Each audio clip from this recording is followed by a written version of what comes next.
देखिए बहुत सारी चीज़ें पता चल जाती हैं, फिर ऐसा नहीं है कि शादी आदि में झंझट करो कि पहले ही पता चल जाए। तो ध्यान दे, तुम्हें महिलाओं का ही पता नहीं चलेगा, महिलाओं को तुम्हारा भी पता चल जाएगा। इसलिए ये तो जानकारियां हैं, ये गिल्टी निकलना नहीं चाहिए। जिसकी निकली नहीं होती वो व्यक्ति कोमल होते हैं, जिसकी निकलती ही नहीं है वो व्यक्ति बहुत अच्छा माना जाता है। इसलिए और जिसकी गर्दन पर 3 लाइनें बन जाए, समझना चाहिए वो व्यक्ति बहुत ही कोमल और बढ़िया क्वालिटी का होगा, बहुत समझदार व्यक्ति है। फिर चाहे वो पुरुष हो चाहे महिला हो, दोनों को ही बहुत ही अच्छी बातों का ये प्रकटीकरण बताती है। अगर किसी की गर्दन छोटी है, किसी की मोटी होती है, किसी की छोटी होती है, किसी की लंबी होती है, तो किसी की गर्दन छोटी है वो छोटी गर्दन भाग्यशाली और अच्छी मानी जाती है, और किसी की मोटी होती है तो वो व्यक्ति बलवान माना जाता है, ताकतवर माना जाता है, और लंबी होती है तो भोगी माना जाता है। और किसी के गुटकी दिखे तो हमने ये पहले ही बताया था, गुटकी दिखना नहीं चाहिए। और पुरुष के क्रोधी माना जाता है, ये कभी दिखना नहीं चाहिए, ये दिखे तो वो अच्छा नहीं माना जाता।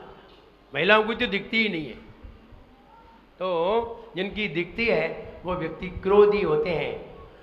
भौहें देखिए, अगर किसी की दोनों ये भौहें हैं ना, ये दोनों मिल जाएं, कभी कभी किसी की दोनों मिल जाती हैं, बहुत खतरनाक व्यक्ति होता है वो। कोई भी हो वो व्यक्ति बातों का चतुर और बातें बनाने वाला होता है, माइजर प्रकृति का होता है। इसलिए ये दोनों भौहें मिलना नहीं चाहिए।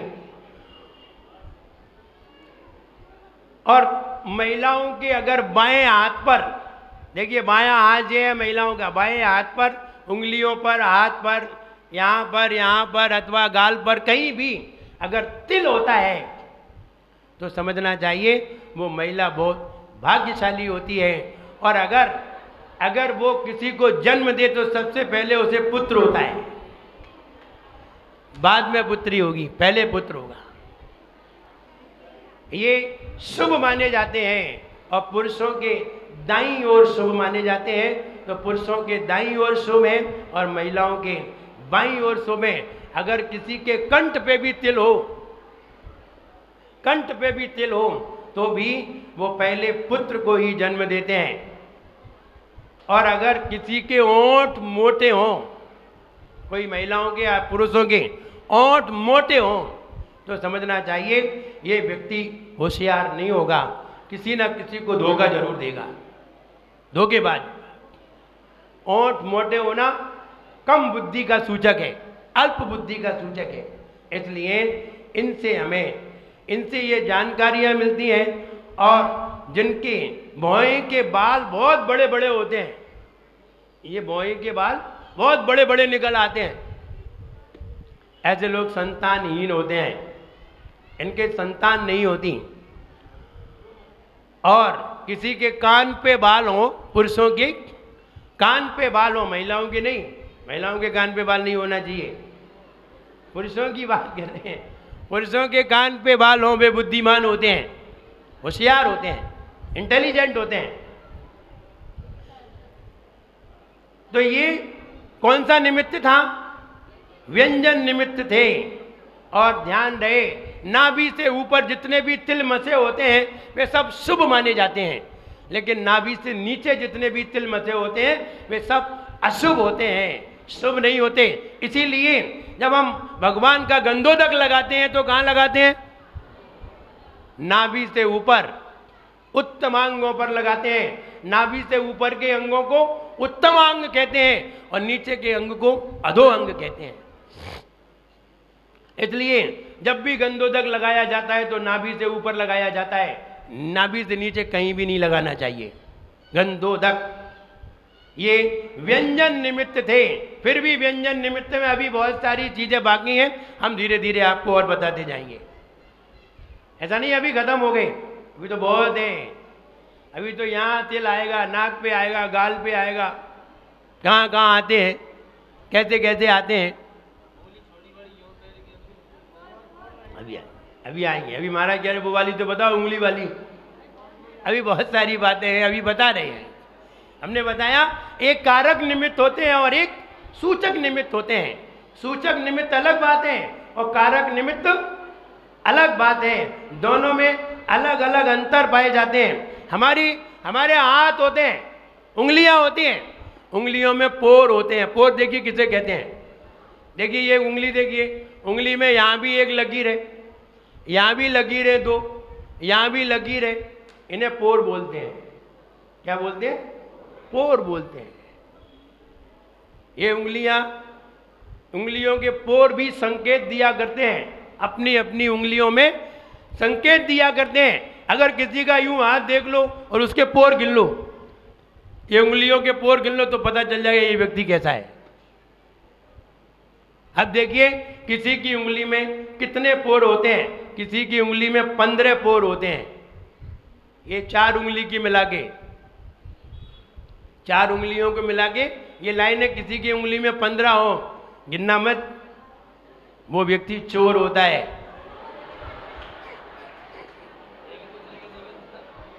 और एक दूसरे के देखना नहीं है, अपने अपने ही देखना है। अगर 15 हो तो वो व्यक्ति चोर होता है, और अगर 16 हो तो वो व्यक्ति छल कपटी होता है। कहता कुछ और है, करता कुछ और है।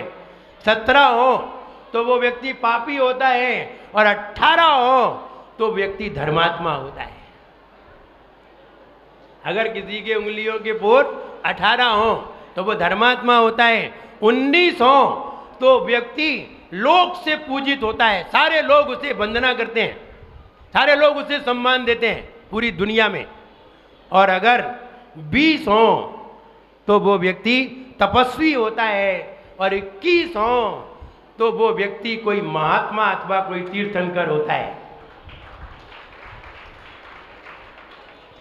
और 13 और 14 हो, 15 से कम हो तो वो व्यक्ति हमेशा दुखी रहता है। उंगलियों के पोर ये कारक सूचक नहीं है, ये सूचक निमित्त है, कारक निमित्त नहीं है। इनसे तो कोई मतलब ही नहीं है, उंगलियां में हो या ना हो तब भी उंगलियां काम करेंगी। तो ये सूचक निमित्त हैं। इसलिए इन उंगलियों से भी पता चलता है व्यक्ति का भविष्य। तो हाथ देख करके पता कर सकते हैं कि व्यक्ति कैसा है। आइए आगे देखते हैं, हमने कौन सा निमित्त बताया अभी? व्यंजन निमित्त। आगे आता है छिन्न निमित्त। छिन्न का मतलब है कपड़े, कपड़ों का फटना। कौन से कपड़े कहाँ से फटते हैं और कहाँ से फटते हैं तो उनका रिजल्ट क्या होता है। मान लीजिए आप पैंट पहने हुए हैं, पैंट नीचे से फटा है अथवा कमर से फटा है। शर्ट कहाँ से फटी है? ये वाली दाएं हाथ से फटी है या बाएं हाथ से फटी है या बीच में फटी है, पीछे से फटी है? कहाँ से फटी है? कौन सा कपड़ा कहाँ से फटता है और कहाँ से फटता है तो रिजल्ट क्या निकलता है। इसे कहते हैं छिन्न निमित्त। महाराज बोल रहे हैं, आप बता रहे हैं कि कहाँ से फटी है। आजकल फटी फटाई ही पैंट पहनते हैं। इनका क्या भविष्य बताएं? इनकी गोंडू से फटी है, पीछे से फटी है, नीचे से फटी है। तो बोले फटी फटाई तो और महंगी आती है। अब ये तो खैर जमाना है, लोगों की बातें हैं। लेकिन छिन्न निमित्त, छिन्न का मतलब है शरीर की छाया, वस्त्र। अपन कहते हैं ना कपड़ा पहने 3 बार, बुध बृहस्पति शुक्रवार, ये 3 सही माने गए हैं। शेष अलग अलग निमित्त की अलग अलग परिणाम हैं। इसलिए ये कपड़ों के कभी वस्त्र देख करके, कभी शस्त्र देख करके, कभी छत्र देख करके, कभी जूता आदि देख करके, कभी छाया देख करके, कभी आसन देख करके, इनको देख करके जो निमित्त बताया जाता है, जो बात बताई जाती है इसका भविष्य ऐसा होगा, इसे छिन्न निमित्त कहते हैं। मुनिराज है, समाधि हो जाती है, समाधि हो जाने के बाद उन्हें जलाया नहीं जाता। जंगल में मुनिराज है, वो जलाएंगे तो है नहीं, अग्नि कहाँ से लगाएंगे? अग्नि लगाने का उन्हें अधिकार नहीं है। तो क्या करते हैं, उन मुनिराज को वहीं छोड़ देते हैं। एक शिला पे रख देते हैं, 3 दिन बाद देखने जाते हैं उनका सिर किधर है। कोई जानवरों ने अगर उन्हें खाया है तो उनका हाथ किधर गया है, ये वाला हाथ किधर गया है, सिर किधर है, पाँव किधर है, आदि आदि देख करके पता कर लेते हैं कि ये मुनिराज की कौन सी गति हुई है, कहाँ पर गए हैं। ये सारी जानकारियां हमें होना चाहिए। अगर कोई व्यक्ति रविवार को कोई नए कपड़े पहनता है पहली बार, तो निश्चित है उसके कपड़े ज्यादातर जल जाते हैं। किन्हीं न किन्हीं कारणवश, कोई ना कोई कारण से वो कपड़े जल जाते हैं। इसलिए रविवार को नए कपड़े नहीं पहनना चाहिए। एक बार हमने बताया कि रविवार को नए कपड़े नहीं पहनना चाहिए, तो एक व्यक्ति खड़ा हो गया। हमने क्यों खड़े हो गए? बोले इसलिए खड़े हुए हैं कि हमारी शादी रविवार को ही है। तो हमने कहा तो इसमें कौन सी प्रॉब्लम है? बोले जो 3 पीस बन के आया वो हम रविवार को ही तो पहनेंगे। तो हमने कहा तुम ऐसा करना, शुक्रवार को पहले पहन लेना फिर रख देना। बोले हाँ ये ठीक है। तो कभी लोग टेंशन में आ जाते हैं, तो इसलिए रविवार को जो कपड़ा पहनता है वो ज़्यादातर जलता है, और सोमवार को अगर कोई कपड़े पहनता है नए कपड़े तो ज़्यादातर फटते हैं, किन्हीं ना किसी में उलझ करके फट जाएंगी। देखा कोई महिलाएं आरती करती हैं उनकी साड़ी जल जाती है, और कोई महिला गेट से निकलती है उनकी साड़ी फट जाती है, और कई महिलाएं निकल जाती हैं उनकी ना जलती है ना फटती है। तो ये रविवार और सोमवार का फर्क देखिए। और मंगलवार को अगर कोई कपड़ा पहनता है तो वो कपड़े उसे पीड़ादायी हो जाते हैं। इसलिए सोमवार, मंगलवार, रविवार इनको कपड़े नहीं पहनना चाहिए। ये छिन्न निमित्त है। आइए भौम निमित्त की बात करते हैं। भौम का मतलब होता है भूमि, जमीन। कौन सी जमीन अच्छी होती है, कौन सी जमीन खराब होती है, कौन सी जमीन में क्या मिलता है और कौन सी जमीन में क्या नहीं मिलता। आइए देखते हैं। जो जमीन, अगर आप कोई जमीन खरीदने जा रहे हैं और जमीन को आप खरीदने जा रहे हैं, वहां मकान बनाने जा रहे हैं अथवा और कोई कार्य करने जा रहे हैं, आप पहले जमीन को खरीदिए। जमीन को खरीदने के पहले देखिए और जमीन के पास जाके खड़े होइए, और खड़े होकर के उसे 1 फीट का उसमें गड्ढा करवाइए। उस जमीन में 1 बाई 1 का 1 घन फीट का गड्ढा कराइए, और घन फीट का गड्ढा कराने के बाद मिट्टी निकालिए, और निकालने के बाद मिट्टी दोबारा उसमें भर दीजिए। उसी मिट्टी को उसी में भर दीजिए। अगर वो मिट्टी उसमें समा जाए और थोड़ा सा हिस्सा ऊपर आ जाए, समझना चाहिए जमीन बढ़िया है, ये अच्छी जमीन मानी गई है। मिट्टी थोड़ी सी ऊपर आ जाए, जिस स्तर पे थी उससे थोड़ी सी ऊपर आ जाए, तो समझना चाहिए जमीन अच्छी क्वालिटी की है। और अगर दोबारा मिट्टी भरने पर वो मिट्टी उस जहाँ गड्ढा किया था उसमें थोड़ा सा नीचा हिस्सा आ जाए, तो समझना चाहिए जमीन 3rd क्वालिटी की है, अच्छी जमीन नहीं है। और अगर हम दोबारा मिट्टी भरें और उतनी ही स्तर पे आ जाए जिस स्तर पे पहले मिट्टी थी, तो मिट्टी तो जमीन मध्यम क्वालिटी की है, ज़्यादा अच्छी क्वालिटी की नहीं है। ये बात समझना चाहिए। जमीन को हम कैसे पता करें कि जमीन कैसी है? हमने जमीन खोदी है, अगर जमीन में श्वेत अथवा पीली अथवा काली मिट्टी निकले तो जमीन शुभ है, अच्छी है।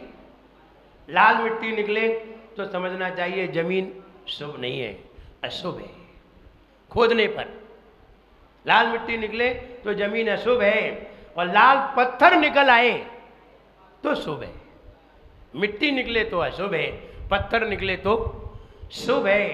और आप देखिए, अगर मिट्टी को खोदने पर अगर वहां कबूतर की बीट जैसी बदबू आए, जैसे कबूतर की बीट होती है वैसी बदबू आए, अथवा पत्थर निकले, अथवा जल के समान गंध वाली भूमि आए, जल के समान गंध आए, जैसे जल में गंध आती है ऐसे ही उस जमीन को खोदने पर वहां ऐसी गंध आए और कबूतर की बीट जैसी गंध आए, तो समझना चाहिए ये जमीन वो जमीन है, इसके नीचे हड्डियां गड़ी हैं। इसके नीचे हड्डियां हैं, क्योंकि जिस जमीन के नीचे हड्डियां होती हैं उसमें ऐसी दुर्गंध आती है, कबूतर की बीट जैसी दुर्गंध आती है। अथवा जल के गंध वाली भूमि में अस्थियां होती हैं, हड्डियां होती हैं, वो वाली जमीन खरीदने के लायक नहीं है, अथवा वो हड्डियां निकाली जाएं तब उस जमीन में कोई कार्य किया जाए।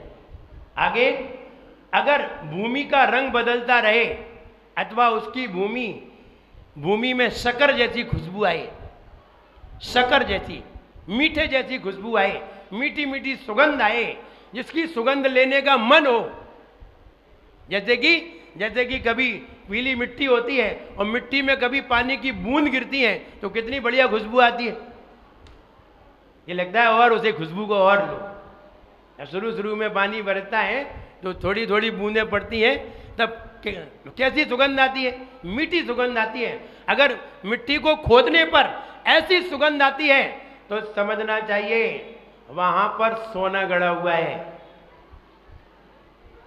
कहीं ना कहीं उस क्षेत्र में सोना है और वहां सोना मिलेगा।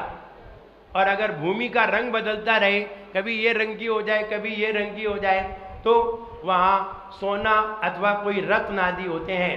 इसलिए ये भूमि निमित्त है, भौम निमित्त बोलते हैं। आगे भौम निमित्त के बाद ये 5 हो गए, छठवां निमित्त आता है अंतरिक्ष निमित्त।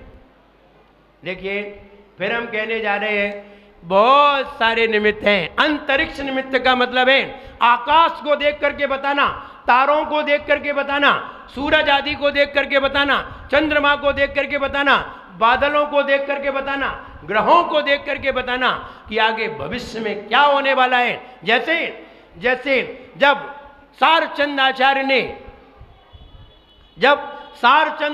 ने ध्रुव तारे को कांपता हुआ देखा, हिलता हुआ देखा, तो उन्होंने देख करके बताया कि कोई मुनिराज के ऊपर उपसर्ग आया है। तब उन्होंने निमित्त ज्ञान लगाया और निमित्त ज्ञान से जाना कि हस्तिनापुर में अकंपनाचार्य मुनिराज के ऊपर उपसर्ग किया जा रहा है, इसीलिए वो ध्रुव तारा कांप रहा था। तो ध्रुव तारे से देख करके पता कर लिया कि कोई मुनिराज के ऊपर उपसर्ग आया है। तो ये निमित्त है।